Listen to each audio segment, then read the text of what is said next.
Olá, eu saúdo a todos com a paz do Senhor Jesus. Eu sou o apóstolo Robson. Estou aqui para trazer a todos o Evangelho. E o que é o Evangelho? O Evangelho é a mensagem que Jesus veio trazer ao mundo. Tem uma palavra que diz que o Evangelho é o poder de Deus para salvar aquele que crê, aquele que dá crédito, aquele que aceita o Evangelho. Ok? Então, ele é o poder de Deus para curar, para libertar, para mudar a vida de uma pessoa, para perdoar e assim por diante. Tá? E, antes de irmos à palavra de hoje, eu gostaria que você se inscrevesse nesse canal, ok? Aqui abaixo do vídeo tem um botão se inscreva. Todo vídeo que eu postar, que eu publicar futuramente, você será avisado desse vídeo. Se você ama a palavra de Deus, se você gosta da palavra de Deus, do Evangelho de Jesus, se inscreva nesse canal, curta também esse vídeo e nos ajude a levar o Evangelho a outras pessoas também, ok? E a palavra que eu quero trazer hoje para vocês é a seguinte: ela se encontra lá no livro de Crônicas, segundo livro de Crônicas, no capítulo de número 32. Segundo livro de Crônicas, o capítulo de número 32. De uma forma resumida, só para que você venha entender o que acontece no capítulo de número 32, é o seguinte: um rei chamado Senaqueribe, o chefe, o líder de um certo povo, ele estava ameaçando o povo de Deus. Ele estava ameaçando tomar as terras, a cidade, os bens do povo de Deus. Se hoje já existe isso, até alguns anos atrás, Segunda Guerra Mundial, países queriam tomar outros países em busca de suas riquezas, em busca de seus bens. Naquela época não era diferente, acontecia isso também. E esse rei Senaqueribe, junto com o seu exército, estava ameaçando o povo de Deus, afrontando o próprio Deus, Criador do universo, naquela época.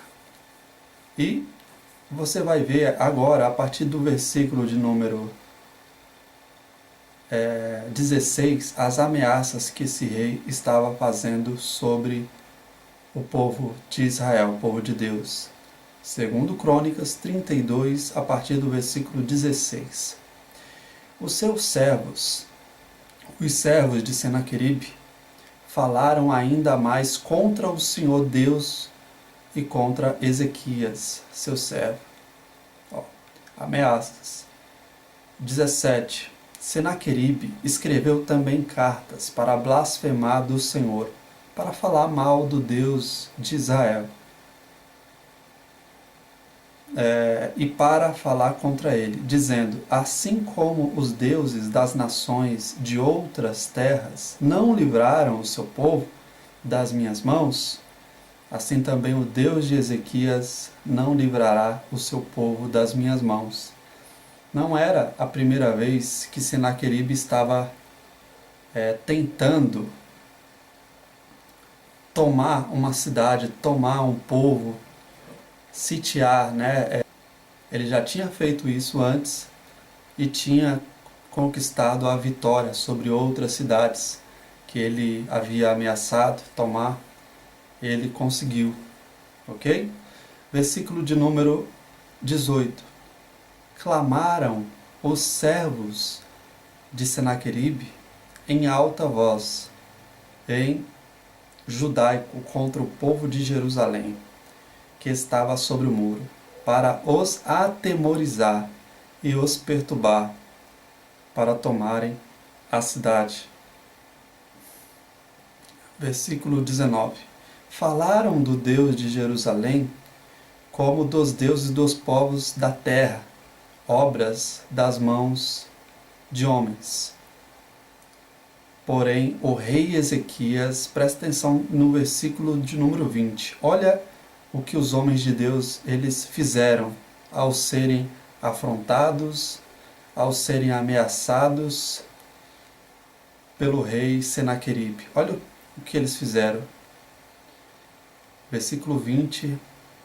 Porém, o rei Ezequias e Isaías, o profeta, filho de Amós, oraram por causa disso e clamaram ao céu, clamaram a Deus. Tá? Gente, é o seguinte, de repente, na sua vida, você está passando pela mesma situação, uma situação parecida como a do povo de Deus naquela época. Eles estavam sendo afrontados, ameaçados constantemente pelo rei Senaqueribe e pelo seu exército. Um exército que já havia conquistado outras cidades, já havia derrotado já outros reis, outros líderes de outros povos, e dessa vez estava querendo tomar o povo de Deus, tomar a cidade do povo de Deus, tomar os bens, tomar as terras, tudo que o povo de Deus possuía. Esse rei Senaqueribe já havia conseguido obter vitória sobre outros povos e agora estava tentando derrotar também o povo de Deus. E houve uma situação que os servos do rei Senaqueribe começaram a provocar o povo de Deus. E de repente, sobre a sua vida hoje, talvez você esteja sendo vítima de uma provocação. Como assim uma provocação? De repente, você está sendo ameaçado no seu local de trabalho, uma doença tem te afrontado, tem te perturbado, tem te atemorizado, como estava acontecendo com o povo de Deus. E diversas situações talvez estejam tentando te abalar, te derrubar, te vencer. Assim como o inimigo do povo de Deus naquela época queria derrotar o povo de Deus, queriam derrotar eles e tomar tudo que eles possuíam, de repente hoje talvez algo está querendo te derrotar. Talvez na sua família, na sua vida financeira, na sua saúde. Enfim, cada um sabe qual é o inimigo que está te afrontando. E, versículo 20, vamos ler mais uma vez o que aconteceu. Olha qual deve ser a nossa postura diante das ameaças, diante dos temores, diante daquilo que talvez esteja nos afrontando, tá? Hoje, a nossa luta não é contra a carne nem contra o sangue, como naquela época acontecia muito, tá? Por diversas vezes os inimigos queriam vencer, tomar tudo que o povo de Deus possuía, tá? E aí eles, na maioria das vezes, faziam isso que Ezequias e que Isaías fizeram. Tá? Mais uma vez. Porém, o rei Ezequias e Isaías, o profeta, filho de Amós, oraram por causa disso e clamaram ao céu. Tá? Ao serem ameaçados, ao serem afrontados. E a Bíblia diz que os inimigos estavam atemorizando o povo de Deus. Tá? E daí, por causa disso, Ezequias, rei de Israel, e Isaías, o profeta, oraram e clamaram ao céu. Olha que atitude boa, ótima, excelente eles tiveram. Eles poderiam recorrer para a força do braço deles. Não, nós vamos vencer essa batalha sozinhos, nós mesmos. Eles poderiam ter recorrido aos vizinhos que de repente fossem aliados deles, Eles poderiam recorrer, olha, nos ajude nessa batalha, tem um inimigo querendo nos destruir, nos derrotar. Mas a primeira atitude deles, ao serem ameaçados, ao serem afrontados, a primeira atitude deles foi de orar e de clamar ao céu, a Deus. E, gente, tudo que nós fazemos para Deus, todas as vezes que nós recorremos a Deus, buscamos a Ele, nenhuma dessas vezes é em vão. Talvez você esteja pensando que por você ter clamado há um mês atrás, há 2 meses atrás, orado, ainda não aconteceu aquilo que você esperava. Mas eu digo para você que não é em vão a sua busca a Deus. Recorrer a Deus não é em vão, tá? Deus, Ele honra os que honram a Ele. Como um pai que, ao ver o seu filho pedindo alguma coisa a ele atende ao filho, um pai desse mundo mesmo, que é pecador, que é falho, quanto mais Deus não vai atender aos seus filhos, ao seu povo que pedia a Ele, tá? Então, Ezequias, homem de Deus, e Isaías, homem de Deus, recorreram a Deus, buscaram a Deus, clamaram a Deus, ao serem ameaçados, ao serem afrontados. E veja só o resultado disso. Versículo agora de número 21. Olha só que maravilhoso que vai acontecer. Então, o Senhor enviou um anjo. Tá? Presta atenção mais uma vez. Ele enviou apenas um anjo. Que destruiu todos os homens valentes, os chefes e os príncipes no arraial do rei da Síria.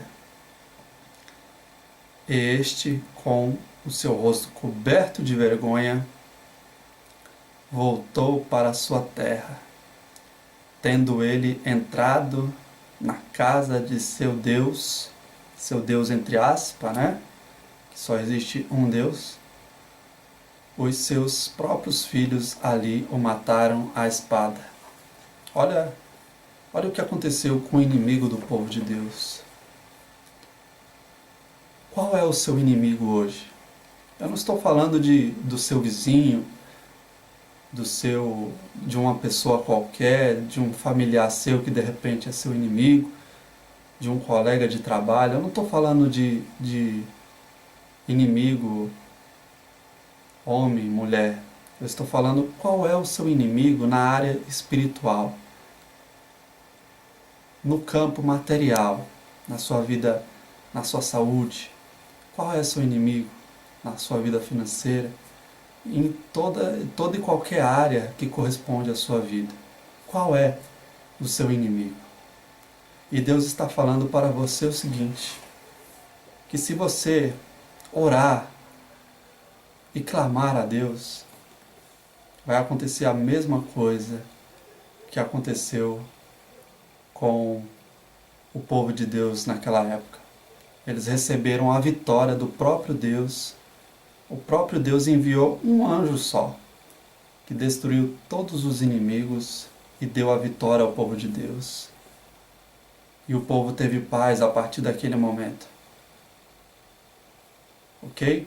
Então, da mesma forma que o inimigo que estava afrontando, que estava atemorizando, perturbando o povo de Deus, ele saiu envergonhado, derrotado, destruído. Deus diz para você hoje que se você clamar a Ele, se você orar, se você recorrer a Ele, confiar nele, todos os seus inimigos serão envergonhados e você vai ter a vitória sobre todos os problemas, os inimigos que estão te afrontando. É isso que vai acontecer. Ok? Mas, como nós aprendemos aqui, é necessário orar. É necessário clamar. Perseverar. Confiar em Deus. acima de tudo. Olha que palavra extraordinária. Olha que palavra maravilhosa. Deus, ele nos dá a segurança, a certeza de que se nós buscarmos a Ele, se nós recorrermos a Ele, a vitória é garantida. Não precisa nem muito do poder dele para nos livrar, para nos dar a vitória sobre as adversidades, sobre os ventos fortes, sobre as tribulações. Basta apenas um pouquinho só do poder de Deus para nos livrar, para nos garantir a vitória. Ok? Pessoal, essa era a palavra que eu tinha a todos. Guarda isso no seu coração. Depois você medita lá no...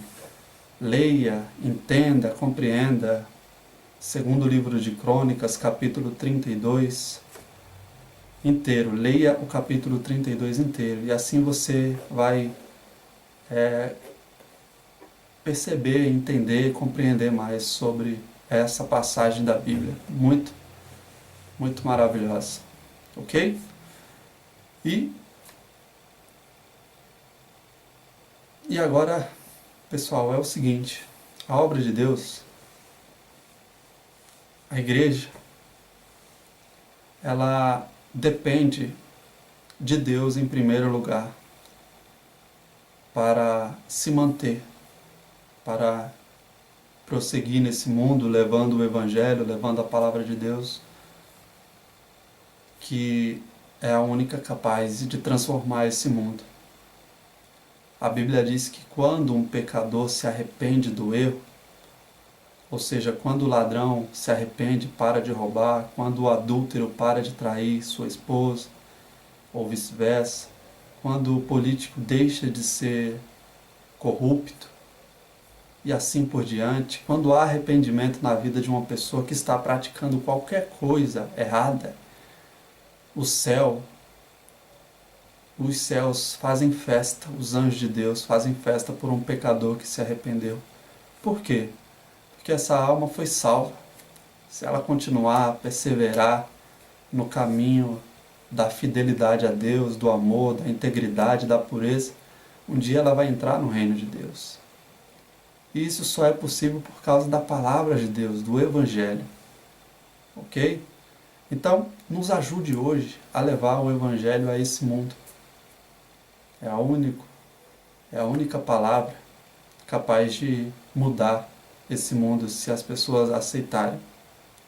E você pode participar disso através da sua contribuição, seja a sua oferta a Deus, aquela oferta de amor, aquela oferta com alegria, tá? Independente do valor, cada um tem a sua condição de ofertar a Deus e é você que determina o valor, a quantia, ok?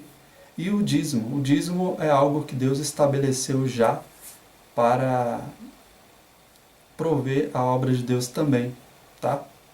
O dízimo, para quem não sabe, é a 10ª parte, é a primícia, é os 10% de toda a renda da pessoa, tá? Então, ofereça a Deus o seu melhor, seja a sua oferta, seja o seu dízimo, e tenha certeza absoluta que você estará participando da obra de Deus ao fazer isso, tá? E Deus vai recompensar, com certeza, em nome de Jesus. E agora eu gostaria de fazer uma oração por todos aqueles que talvez hoje estejam doentes, enfrentando algum problema, sendo vítima de demônios. Eu queria orar por você e tenho certeza que Deus vai fazer maravilhas agora, em nome de Jesus.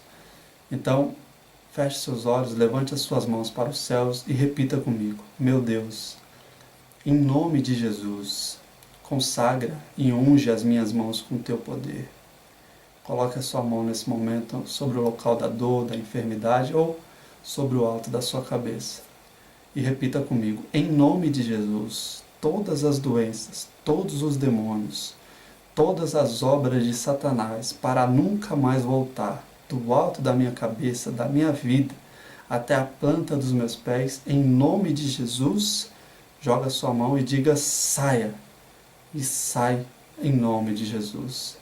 Pai, nós te agradecemos pela vitória. Faça o que você não podia fazer e a partir de hoje, Deus fará grandes coisas na sua vida. Creia nisso, em nome de Jesus. Gente, mais uma vez, curta, se inscreva no nosso canal. Se você ama a palavra de Deus, o objetivo desse canal é levar a palavra de Deus ao mundo, tá? O nosso site está aqui no rodapé desse vídeo. Se você quiser, é só nos enviar uma mensagem, quiser falar conosco, algum pedido de oração específico, nós estamos à disposição do povo de Deus, ok? E, no mais, que Deus abençoe a todos. Tchau!